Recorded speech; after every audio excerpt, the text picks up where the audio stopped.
Hi everyone, for today's featured ship we're going to be checking out Cunard Line's Campania. This ship, when it entered service in 1893, helped usher in a new look. 6 months previously, Orient Lines Ophir had entered service with this distinctive long low profile and two widely spaced funnels. Campania looked very similar. Campania's almost identical sister ship, the Lucania, Luciana, depending on how you pronounce it, also looked identical. 2 years later, the American St. Paul and St. Louis also shared the same fashionable look of wide-spaced twin funnels. It could have been because they were designed to be auxiliary armed merchant cruisers. It could simply have been a design choice. Maybe it was a combination of both. But in the early 1890s, the cool look for ocean liners was this.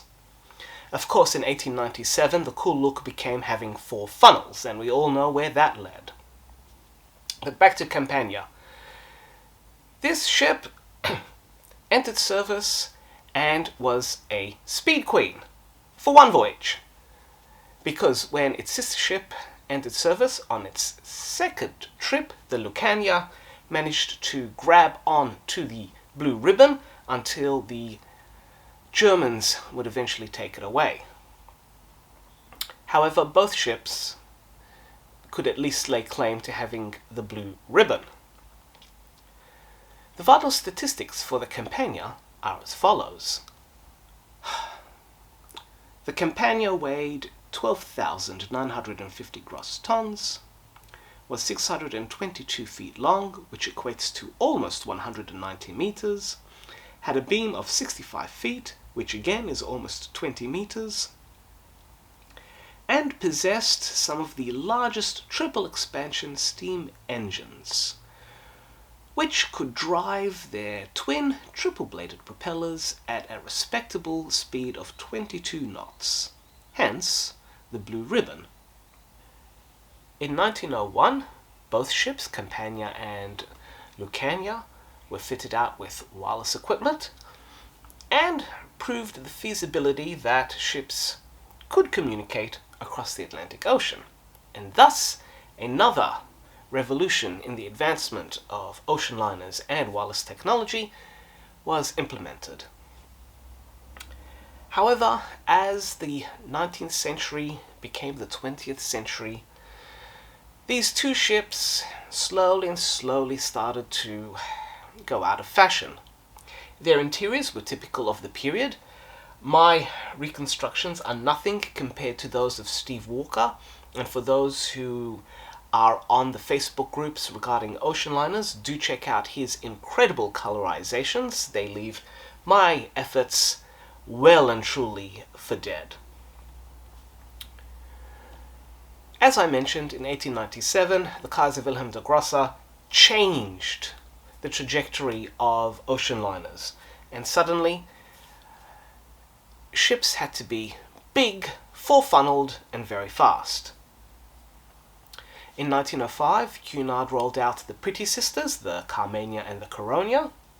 And then, of course, in 1907, we had the Lusitania and the Mauretania, which, when you compare all of these, Campania and Lucania, kind of seemed a bit yesterday's news. Lucania caught fire at the Huskisson dock in 1909, and while it was burnt out, it seemed to be mechanically sound enough to sail to the scrappers under its own power. With the arrival of the Aquitania in 1914, the time for the Campania to operate as a passenger ship was well and truly over, and it was withdrawn from service. However, World War I would change the trajectory and fate of this ship.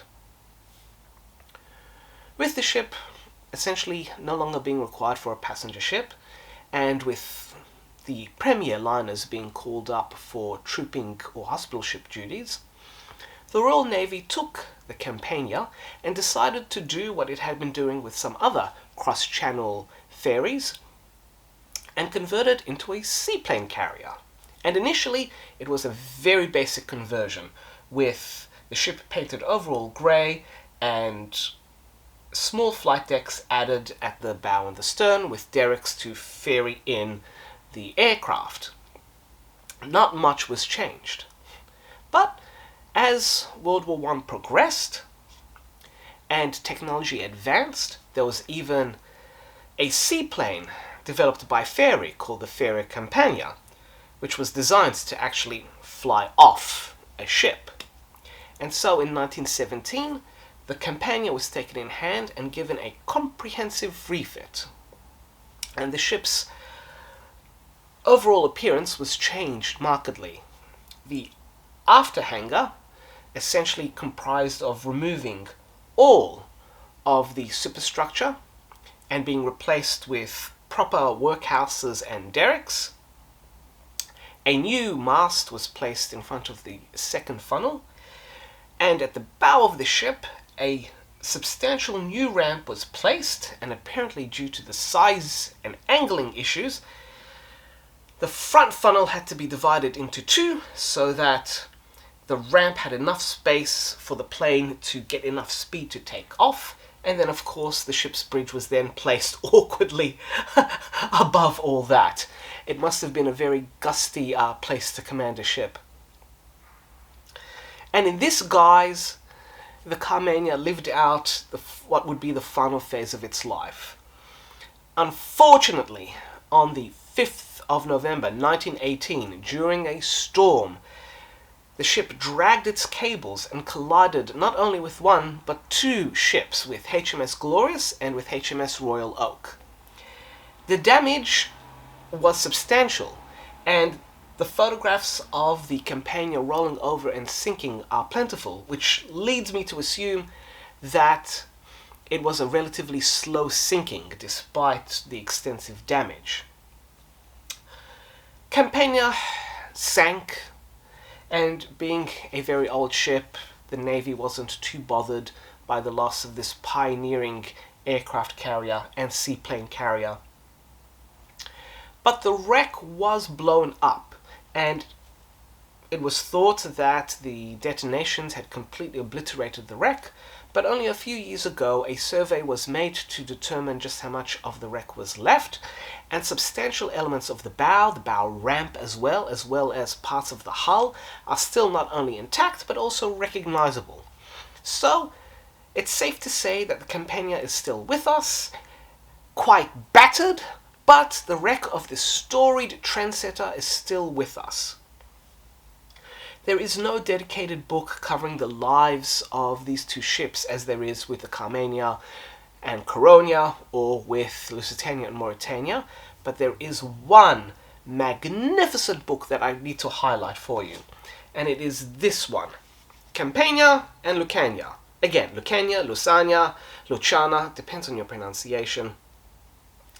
This was part of a series of books that Mark Warren rolled out, which were copies or republications of either the engineering or the shipbuilder magazines.